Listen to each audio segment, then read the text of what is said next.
ஒரு சின்ன ஜெபம் பண்ணும். இயேசுவின் நாமத்தினாலே நீர் பேசும், எங்களோடு பேசும், எங்களை உயிர்ப்பித்து வழி நடத்தும்.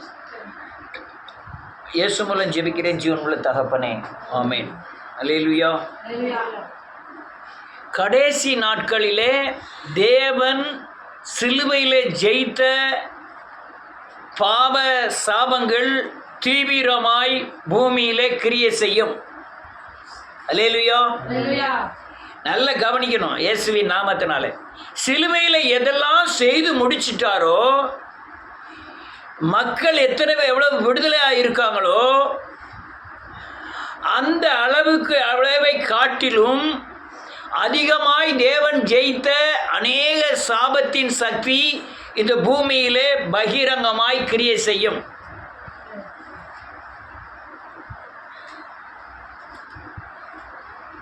இதுதான் கடைசி காலத்தின் பயங்கரமான அடையாளம். என்னன்னா, நீதிமானே ரட்சிக்கப்படுவது அரிதானால் பாவியும் பக்தி இல்லாதவனும் இங்கே நிலை நிற்பான்ங்கிற மாதிரி சத்தியத்தில் நடக்கிறவர்களும் விழுந்து போகக்கூடிய காலங்கள், பரிசுத்தவான்களும் பாவியாய் மாறக்கூடிய கொடிய காலமாய் மாறும். அதுக்கு பேர் தான் உலகம் அந்தகாரத்தில் மூடும், இருளிலே மூடும்லாம் சொல்கிறாங்க.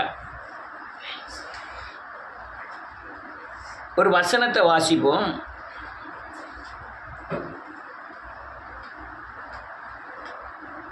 லூக்கா எழுதின சுவிசேஷம் 17வது அதிகாரம் 26வது வசனத்திலிருந்து வாசிக்கலாம். 29வது வசனம் வரை,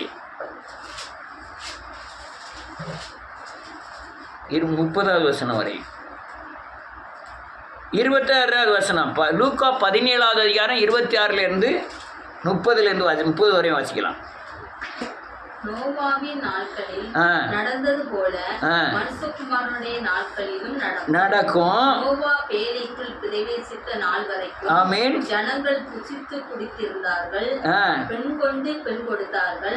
ஜலப்பிரவாகம் வந்து எல்லாரையும் அழித்து போட்டது. ஆமென். லோத்தினுடைய நாட்களில் நடந்தது போலவும் ஆமென் நடக்கும். ஜனங்கள் புசித்தார்கள், குடித்தார்கள், கொண்டார்கள், விற்றார்கள், நட்டார்கள், கட்டினார்கள்.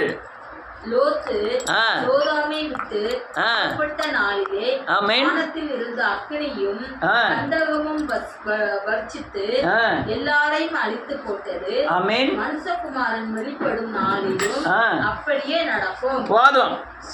வேதம் சொல்லுது, நான் நோவாவின் காலத்தில் நடந்தது போல மனுஷகுமாரனுடைய காலத்தில் நடக்கும். புசித்து குடித்து கொண்டு அலலியா விற்று நட்டு இருப்பார்கள்.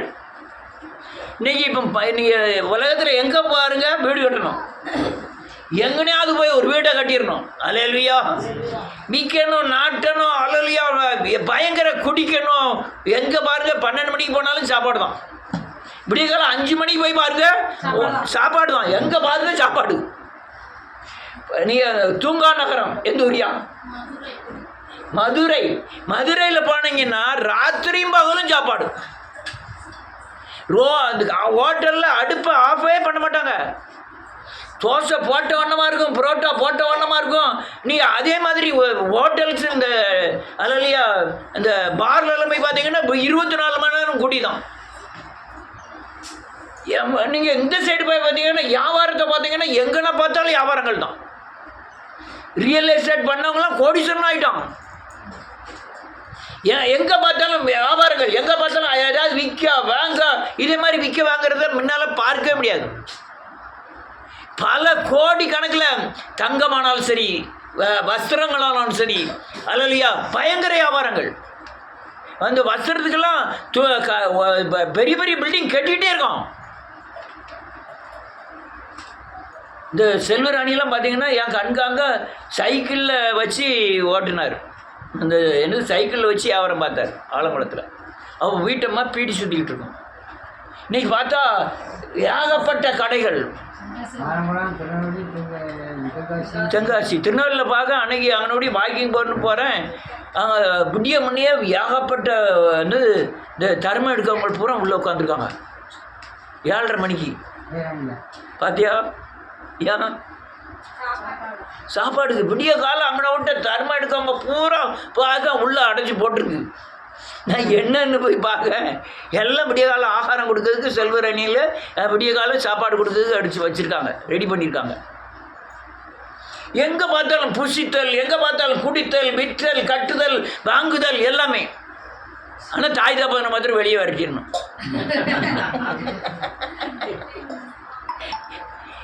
ஏன் தாய் தப்பனை வெளியே வரட்டு? இவங்க வருமானம் அவங்களுக்கு காணவே மாட்டேங்குது. எவ்வளவு கோடி சம்பாத்தியம் பண்ணாலும் காணவே மாட்டேங்குது. அதே போல விபச்சாரங்களும் பயங்கரமா பெருகிட்டு, ஓரின சேர்க்கை இல்லையா, ஆணு கல்யாணம் முடிக்கலாம், பெண்ணும் கல்யாணம் முடிக்கலாங்கிறத இந்தியாவில் இல்லாமலே இருந்தது. மேலை நாட்டிலாம் இருந்ததுன்னு சொன்னாங்க. ஒரு நாள் ஸ்ட்ரைக் பண்ணதுக்கு அனுமதிச்சிட்டாங்க போராட்டத்துக்கு. சென்னையில் மட்டும் பல ஆயிரம் பேர் அந்த ஓரினை சேர்க்கைக்காரங்க கல்யாணம் முடிக்கிறதுக்கு எங்களுக்கு கவர்மெண்ட்டில் ஆர்டர் கொடுக்கணுமா.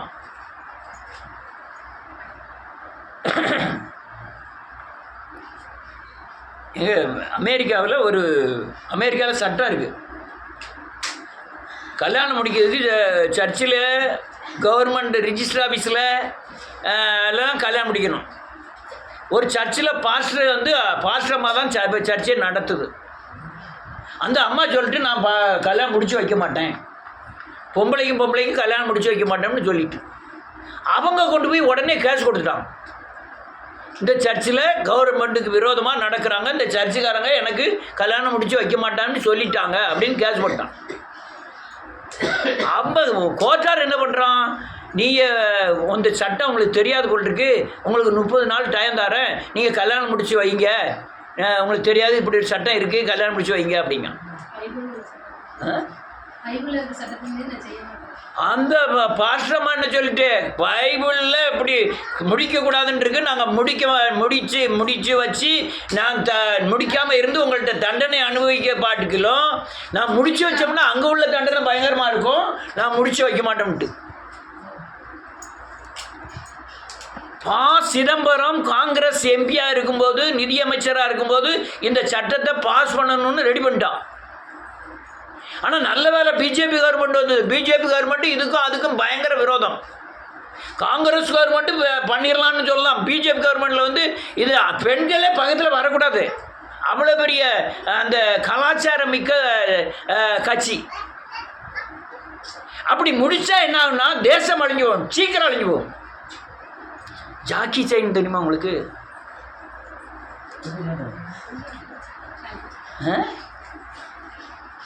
பெரிய நடிகர், உலகம் முழுவதும் ஒரே மகா. அந்த பிள்ளை எனக்கு கல்யாணம் முடிஞ்சிட்டு, உங்கள்கிட்ட சொல்லாமலே கல்யாணம் முடிச்சுட்டு, சரியா கல்யாணம் முடிஞ்சா கூட்டுவா, அவனை கூட்டுவான், 100 பொட்டை பிள்ளையை கூட்டி கொண்டு நிற்கி, இந்த பிள்ளையை தான் நான் கல்யாணம் முடிச்சிருக்க முடியுது. அவன் என்ன பண்ணிட்டான், 3500 கோடி சொத்தையும் 3500 கோடி சொத்து அவ்வளவு ஏழை எளியவங்களுக்கு எழுதி வச்சுட்டான், சாவு அப்படின்ட்டு. அல்லேலூயா.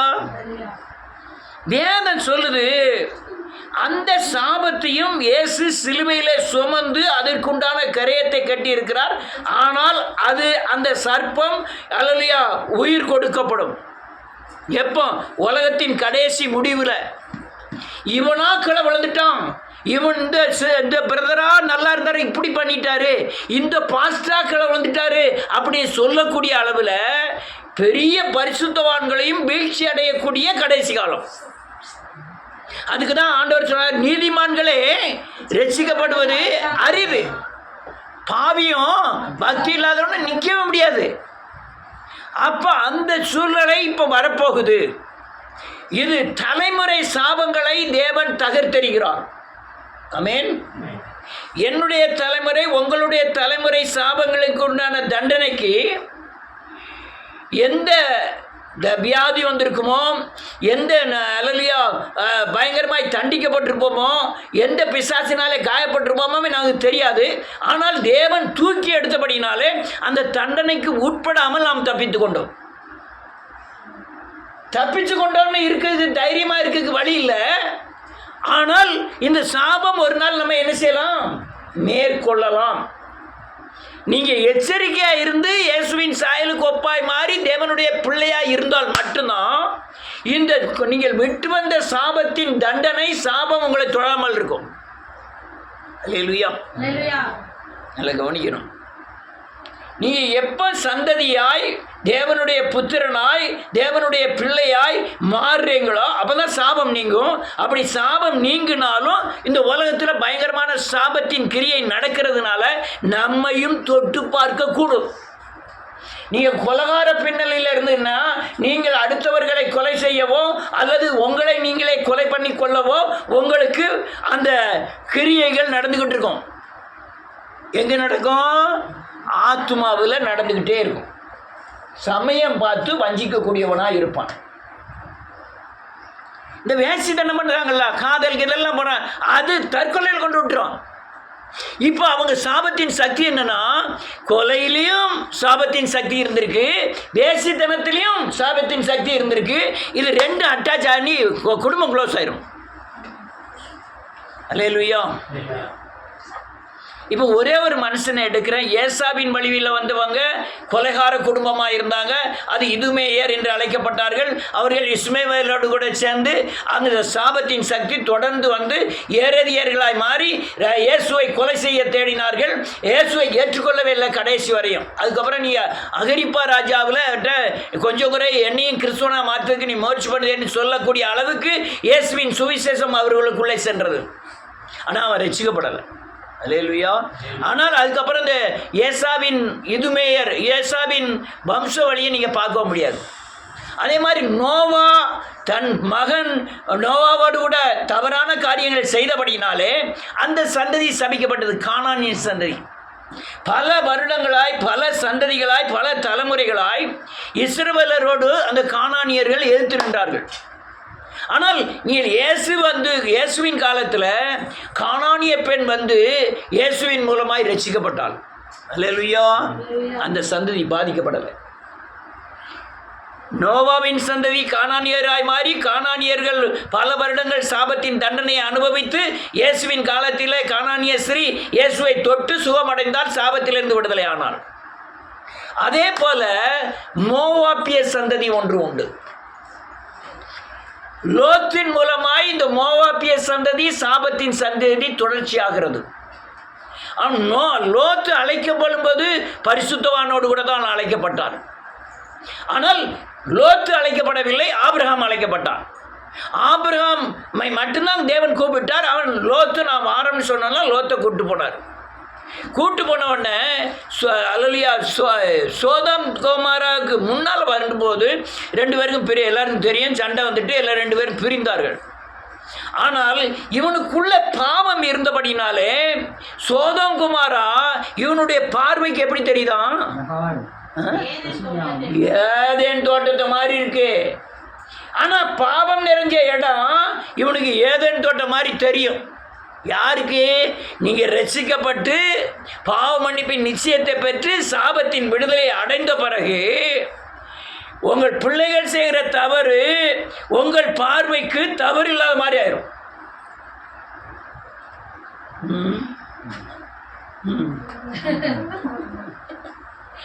நீங்கள் சட்டத்தின் அடிப்படையில் பார்க்காம பாசத்தின் அடிப்படையில் பார்க்கிறபடினாலே அந்த கொடிய சாபத்தின் கிரியையானது நீங்கள் ஏற்றுக்கொண்டு அதுக்கு இணங்குவீர்கள். ஆனால் நீங்கள் சாபத்திலிருந்து விடுதலையானவர்கள், பாவ மன்னிப்பின் நிச்சயத்தை பெற்றவர்கள், இயேசுவின் இரத்தத்தினாலே கழுவப்பட்டவர்கள், சாபத்தின் தண்டனைக்கு தப்பினவர்கள். ஆனால் இது நீங்கள் உங்கள் பார்வைக்கு லோத்தின் பார்வை எப்படி இருந்ததோ அதே போல தான் இது தவறு இல்லை என்று காணப்படும். இது மட்டுமல்ல, பல காரியங்கள் சத்தியத்திற்கு மீறி நடக்கும்போது இது தவறு இல்லை ஏற்றுக்கொள்வோங்கிற மாதிரி ஆகும். கானானியத்தில் நல்லா தான் இருந்தான். யார்? சோதங்குமாரில் லோத்து நல்லா தான் இருந்தான். அவன் ஏகப்பட்ட ஆடுகளை உடையவனாக இருந்தான், பாலாடை கட்டிகளை விற்றான், தோள்களை விற்று பெரிய கோடீஸ்வரனாக இருந்தான். ஆனால் அவன் அந்த தேசத்தில் போய் தேவனை சேவிப்பதை விட்டுட்டு அங்கே ஒரு சாமியை தேடினான். எங்க? சோதாமில். வாசிப்போம். என்னாமத்தின் புஸ்தகம் 21வது அதிகாரம் 29வது வசனமும் 30வது வசனம். என்னாமம் 21, 29, 30.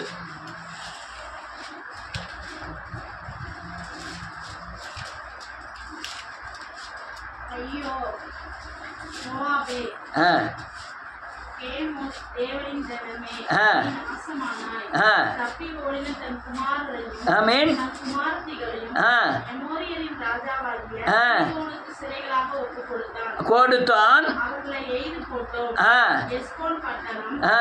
தீபோன் ஊர் வரைக்கும் நாசமாயிற்று. நாசமாயிற்று. மேதேபாவுக்கு சமீபமான ஆமென். நோபா பட்டண பரியந்தம் ஆமென். அவர்களை ஆ.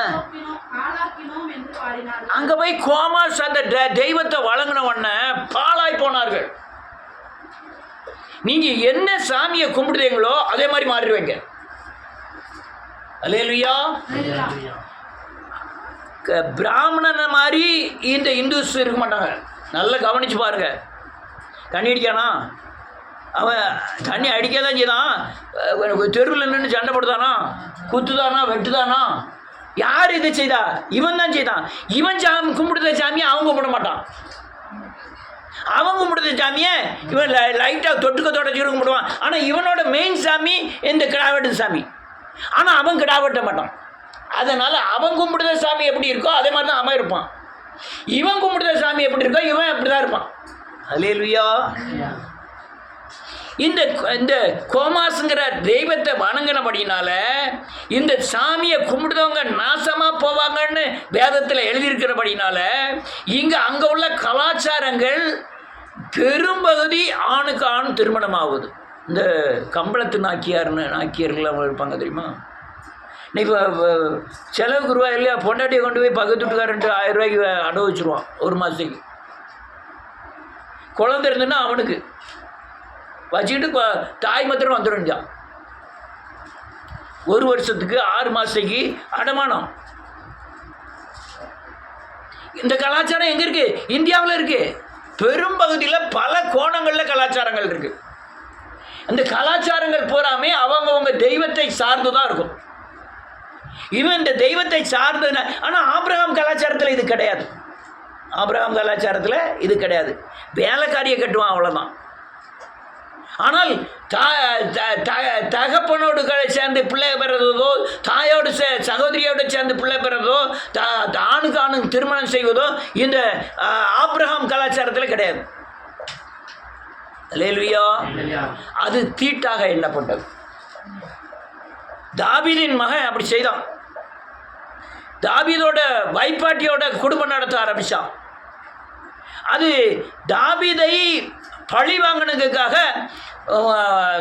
ஒப்பரிகையில் ஒரு வீட்டை கட்டி எல்லாருக்கும் மத்தியில் தாவீது கட்டியிருந்த மனைவியை இவன் மனைவி ஆக்கிட்டான் மகன். அவனை கேவலப்படுத்தணுங்கிறதுக்காக. யார? தாவீது மகன். அல்லேலூயா. அப்படி செய்தான். ஆனால் கலாச்சாரம் அது கிடையாது. தகப்பன் மனைவியை இச்சிக்கிறவன் பிசாசின் கையில் ஒப்பு கொடுக்கப்படணும்னு பவுல் சொல்லுகிறான். ஏன்னா அவன் ரட்சிக்கப்படுவதற்காக. அல்லேலூயா. நல்ல கவனமாக கேளுங்க. கொஞ்சம் வெக்கதான், கொஞ்சம் உறங்காமல் கேளுங்க. இது நீங்கள் தப்பித்து கொள்வதற்கு உண்டான சில வழிகளை மட்டும்தான் சொல்கிறேன். அல்லேலூயா. இந்த கலாச்சாரம் எங்கே ஆரம்பிக்கும் பாருங்க. 19வது அதிகாரம் ஆதியாகமத்தின் புஸ்தகம் 37வது வசனம்.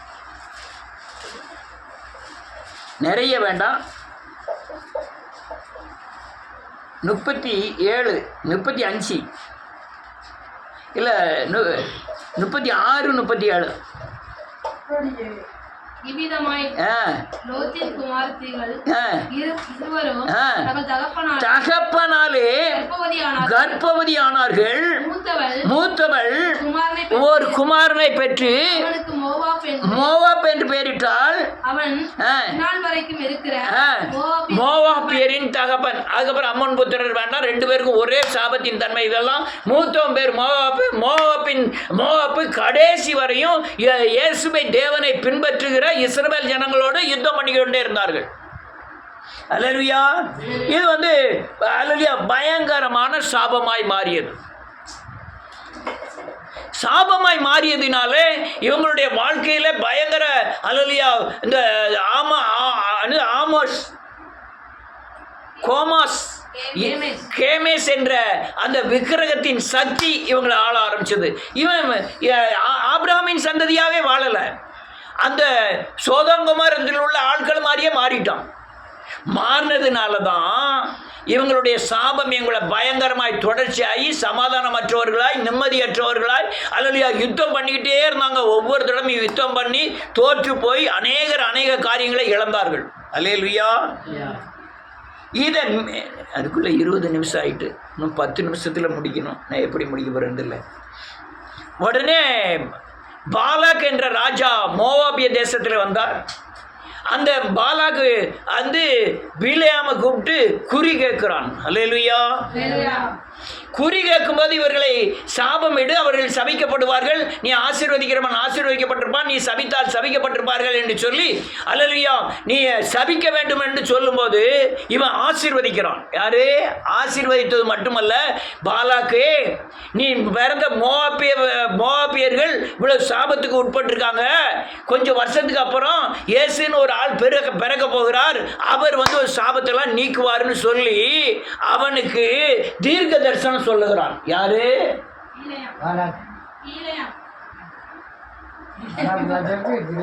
பீலியாம். வாசிப்போம். என்னாமத்தின் புத்தகம் 24வது சில காரியங்களை விட்டு போய்கிட்டு இருக்கேன். 24வது அதிகாரம் 17வது வசனத்திலிருந்து.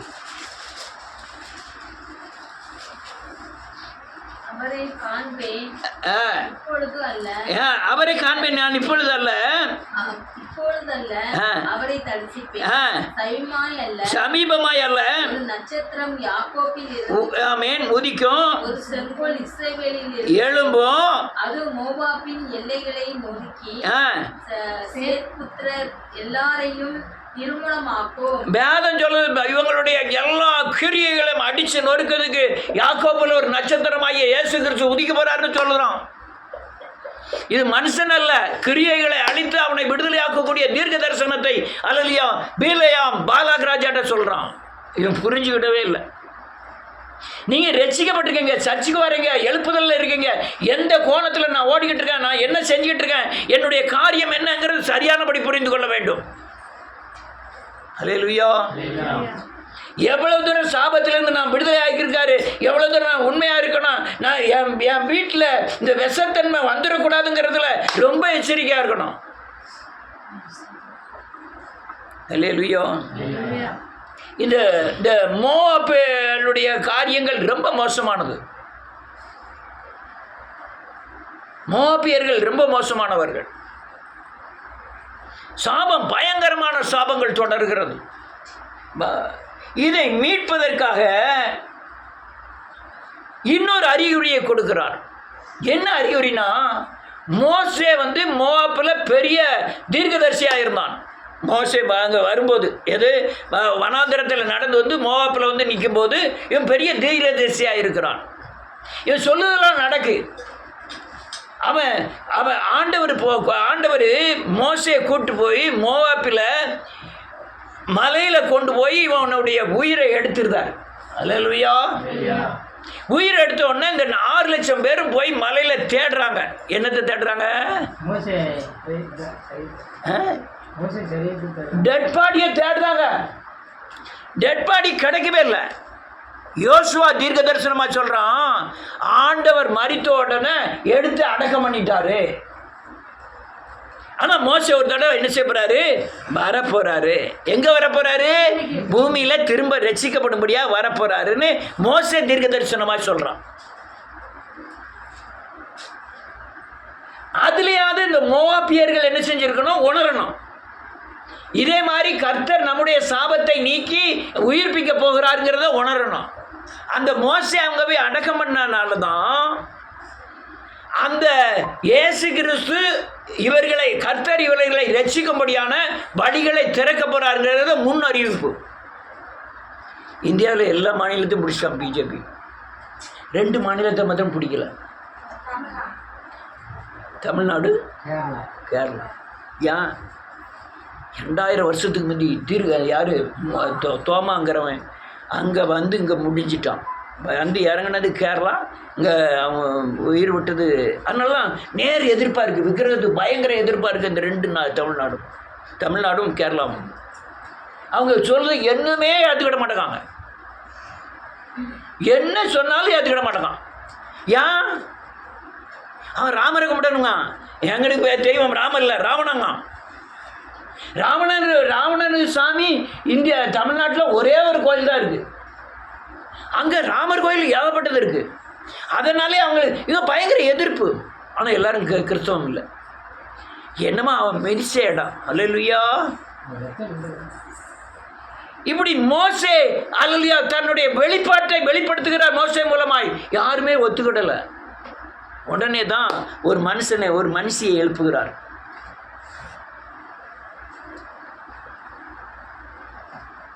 மகிமா என்ற மகிமை ஒரு மனுஷியை எழுப்புகிறார்.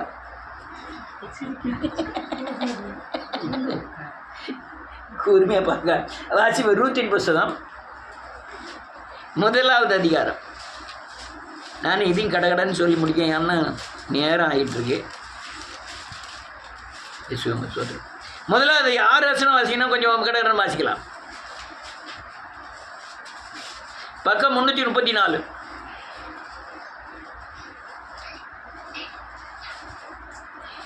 நியாயாதிபதிகள் நியாயம் விசாரித்து வரும் நாட்களில் தேசத்திலே பஞ்சம் உண்டாயிற்று. அப்பொழுது யூதேயாவில் உள்ள பெத்லேகம் ஊரனாகிய ஒரு மனுஷனோடு தன் மனைவியோடும் 2 குமாரரோடும் கூட மோவாப் தேசத்திலே போய் சஞ்சரித்தான். அந்த மனுஷன் பேர் எலிமெலேக்கு, அவன் மனைவி பெயர் நகோமி.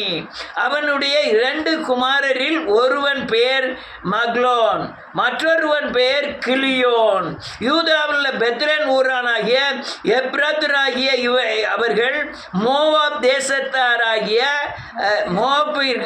தேசத்திற்கு போய் அங்கே இருந்து விட்டார்கள். நல்லா கவனிக்கணும். இஸ்ரவேல் தேசத்துலேருந்து ஒரு குடும்பம் மோவாப் தேசத்துக்கு போகுது. அவங்க 2 பையன் கூட்டிக்கிட்டு ஒரு பொண்டாட்டி புருஷனும் போகிறாங்க. போன இடத்துல தகப்பை இறந்து போயிட்டார். இவனு பிள்ளைகளுக்கு என்ன செய்யணும்? கல்யாணம் முடிக்கணும். உடனே அந்த பெரிய மனுஷி நகோமி என்ன செய்தா, உடனே ஒரு 2 மோவாபிய பெண்ணை பார்த்து இஸ்ரவேல் மகனாகி இவங்களுக்கு கல்யாணம் முடிக்கான். அல்லேலூயா.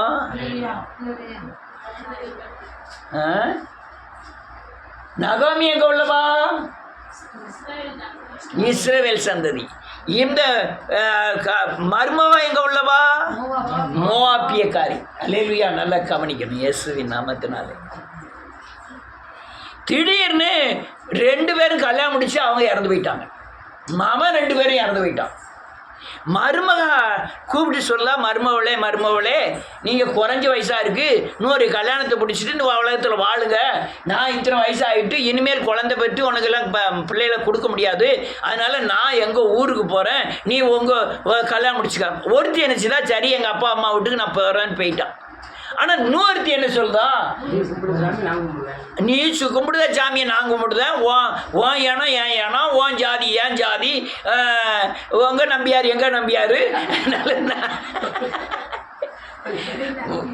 இருந்தது அப்படி, வந்ததும் அப்படியா. அவர் இப்படியே காலமே இது பண்ணிட்டாரு, நின்று செய்தி அனுப்பியிருக்காரு. அந்த ஓசை இடத்துல வீடு கிடைக்கணும், வீடு கிடைக்காண்டி ஜெபம் பண்ணுங்க, நான் நன்றி ஜெப கூட்டம் நடத்தணும்னு அவர் கால் பண்ணியிருக்காரு, எனக்கு மெசேஜ் அனுப்பியிருக்காரு. யாரு உனக்கு தெரியாது.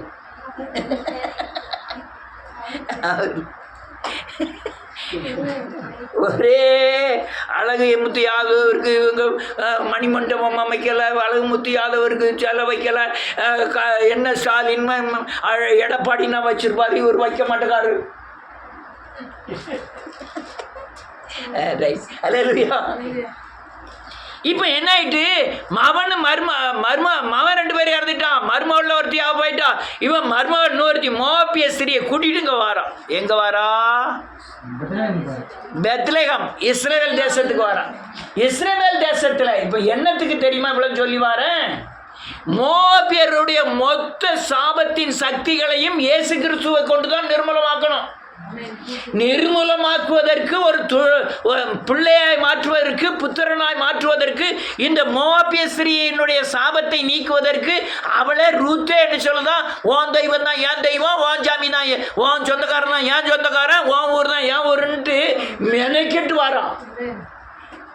தாய் தப்பனை விட்டுட்டு வாரா, எதையும் எதிர்பார்க்காம வரா. அவ வரல, வர வைக்கிறார். யாரு? தேவனுடைய திட்டம் என்னன்னா, மொத்த மோவாபிய ஸ்திரீயினுடைய சாபத்தை என்ன செய்யணும்? நீக்கணும். இங்க வந்த உடனே இவன் சொந்தக்காரன்ல ஒருத்தன் இவனை கட்டுதான். யார? யாரே போவாசியா கட்டுதான்.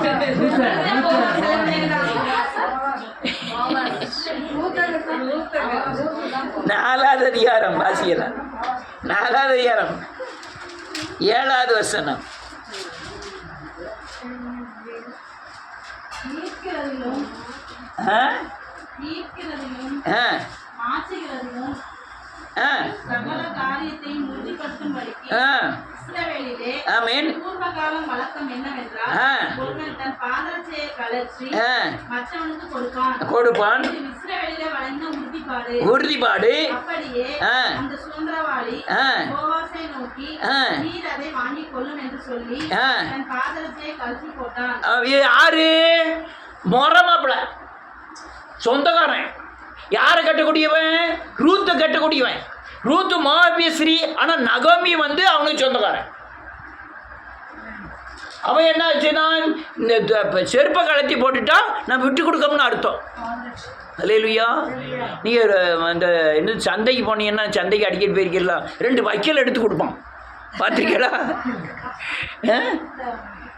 விற்கிறதுக்கு டக்குன்னு வைக்கல் எடுத்து கொடுப்பான்.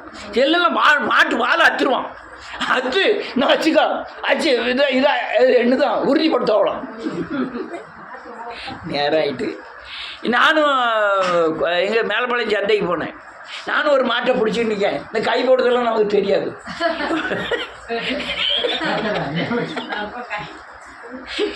ஒருத்தன் அவன் துண்டை இப்படி போட்டுக்கிட்டே தான் வரான்டுவான். இப்படியே வந்தான். டக்குன்னு ஏன்ட்ட கையை கொடுத்தாலும் நானும் கையை கொடுக்கானு கொடுப்பேன்னு. ஆனால் 2 கூட அப்படியே பிடிக்கான். டக்குன்னு 2 விரலில் பிடிக்காம, 3 விரலில் பிடிக்காம, ஒரு அரை விரலில் பிடிக்காம, எனக்கு என்னன்னு தெரியல. அதுக்கு வராது அப்படின்ட்டேன். நம்ம கூட்டு போனவன் கூட்டு சொல்லுறேன். முதல்ல 1 விரலில் பிடிச்சாங்க, ஒரு 3 விரலில் பிடிச்சாங்க, ஒரு அரை விரலில் பிடிச்சிக்கான். என்ன அர்த்தம்? அவன் 1350ன்னு பேசியிருக்கான். எனக்கு அது தெரியாதுல போன்ட்டேன். இதே மாதிரி அந்த ஊரில் செருப்பை கலத்தி போட்டுட்டா இந்த நீ முடிச்சுக்கலான்னு அர்த்தம். அவன் போட்டுட்டு யாரை முடிக்க சொல்லலாம்? போவாச நீ முடிச்சுக்கோங்க. தேவனுடைய திட்டம் தாவீது தாத்தா போவாசா தான் இருக்கணும்னு திட்டம். அவனா இருக்கப்படாதுன்னு திட்டம். அதனால மாற்றி அமைக்கார். போவாச தாவீதுடைய கொள்ளு தாத்தான்னு ஆக்கணும்னு நினைப்பு கர்த்தருக்கு. வாசிப்போம். அடுத்த இன்னொரு கொஞ்சம் விட்டு வாசிப்போம். 11வது வசனம். ஆமென்.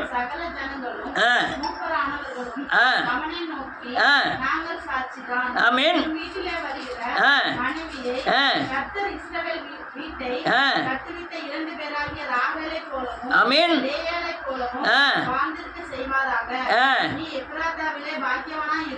ஆமென். இப்ப யாரோட பேர்ல ஆசீர்வதிக்கிறோம்? கர்த்தருடைய பேர்ல. இவர் யாரை ஆக்கிட்டான்? மோவாபிய பெண்ண இஸ்ரவேல பெண்ண ஆகிட்டான். அல்லேலூயா. பெண் ஆசீர்வதிக்கிறான். நீ இயேசுநாதருடைய பிறப்புகளை பார்த்தீங்கன்னா 2-3 வேசிகள் இருப்பாங்க. தாமார், பத்சேபால், இபா, ரூத். அடுத்த நிலைக்கு 12.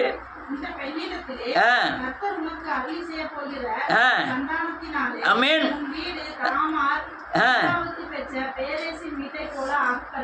யார் ஆசீர்வதிக்க? இவ சாமியை விட்டுட்டா.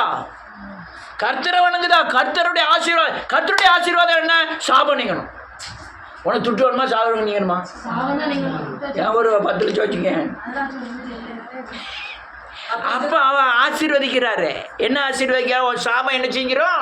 நீங்க கடவுது. அடுத்தால ஆமென். ஆமென்.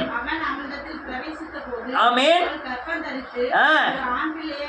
வேற அனுப்பினார். ஆமென். அப்பொழுது ஸ்திரீகள் ஆ. நகோமியை பார்த்து, ஆ. சுதந்திரவாளி அற்றுப்போகாதபடிக்கு ஆ. இன்று உனக்கு தயவு செய்த ஆ. கர்த்தருக்கு ஸ்தோத்திரம். சோத்திரம். அவன் பேர் இஸ்ரவேலிலே பிரபலமாக கலவுது. அப்பவே ஆசீர்வதிக்கிறோம். நீ மேல இருந்து கீழே வரையும் பார்த்தீங்கன்னா கர்த்தர் கர்த்தர் ஒவ்வொரு வசனத்தையும் கர்த்தர் கர்த்தர்னு எழுதிருக்கோம். வசனங்கள் நீ 11வது வசனத்திலிருந்து ஒவ்வொரு வசனத்தையும் பார்த்தீங்கன்னா கர்த்தரால் ஆசீர்வதிக்கப்பட்ட கர்த்தரால் அப்படின்னு 15வது வசனம். அவன் உன் ஆத்மாவுக்கு ஆதரவு செய்கிறவனும் ஆமென். உன் முதிர் வயதிலே உன்னை ஆதரிக்கிறவனுமாய் இருக்க கடவன். உன்னை சிநேகித்து ஆ. 7 குமாரரை பார்க்கிலும் ஆ. உனக்கு அருமையா இருக்கிற உன் மருமகள் ஆ. அவளை பெற்றாளே ஆ. என்றார்கள். என்றார்கள். நகோமி அந்த பிள்ளையை எடுத்து ஆ. தன் மடியிலே வைத்து அதை வளர்க்கிற தாயார் தாயானால் அயல் வீட்டுக்காரிகள் ஆமென். நகோமிக்கு ஒரு ஆண் பிள்ளை பிறந்தது என்று வாழ்த்தி ஓபேத் என்று பெயர் ஓபேத் என்று பெயரிட்டார்கள். தாவீதின் தகப்பனாகிய ஆ. ஈசாயின் தகப்பன். ஈசாயின் தகப்பன். அல்லேலூயா. தாவீதுக்கு என்ன உண்டு? ஆ?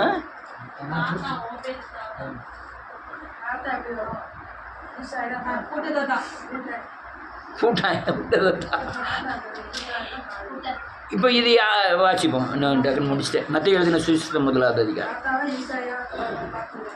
ஈசாயின் தான் அப்பா.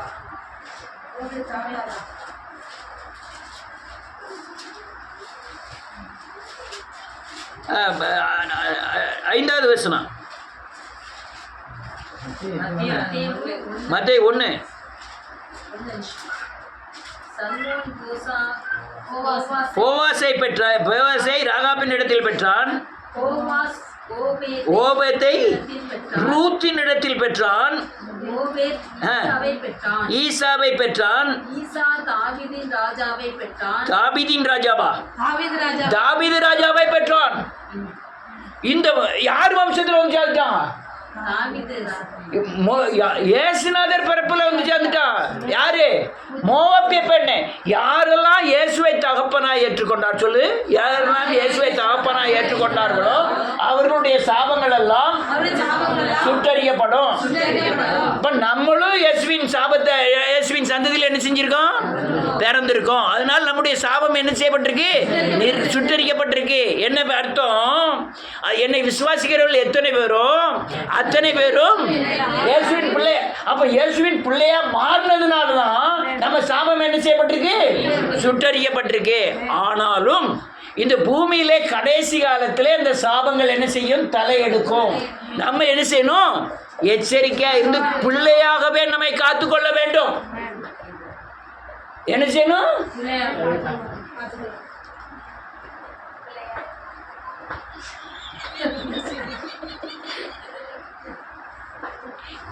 ரெண்டு பேரும் சண்டை இருக்கு. பைப்பில் லேசம் தள்ளி விட்டுருந்தா கூட அவன் மூவ் போல இருந்திருப்பான். அவன் கால் வச்சிருக்கா, அவன் காலுக்குள்ள வளர்ந்து வச்சான். அது எடுக்கணும்னா எடுக்கணும். ரைட்டு. நான் சொல்லி முடிக்கிறேன். இந்த கடைசி காலத்தில் சாபம் வரக்கூடிய வழிக்கு நீங்கள் யாரும் இடம் கொடுக்காம இருக்கணும். அதுக்கு ஒரே வழி, எப்பவும் இயேசுவின் பிள்ளையாக நாம் காத்துக்கொள்ளணும். இயேசுவின் பிள்ளையாக காத்துக்கொள்ளணும்னா அவரை விசுவாசித்து என்ன செய்யணும்? கிரியை செய்யணும். விசுவாசிக்கிறவர்கள் எத்தனை பேரோ அத்தனை பேரும் பிள்ளையாக விசுவாசித்து நீங்கள் கிரியை செஞ்சுட்டு இருந்தீங்கன்னா பிள்ளைகளாக இருப்பீங்க. பிள்ளைகளாக இருந்தால் சாபம் தொடராது. ஆனால் கடைசி காலத்தில் பகிரங்கமாக இந்த சாபங்கள் கிரியை செய்யும். இந்த சாபங்கள் கொடியதாக இருக்கும்.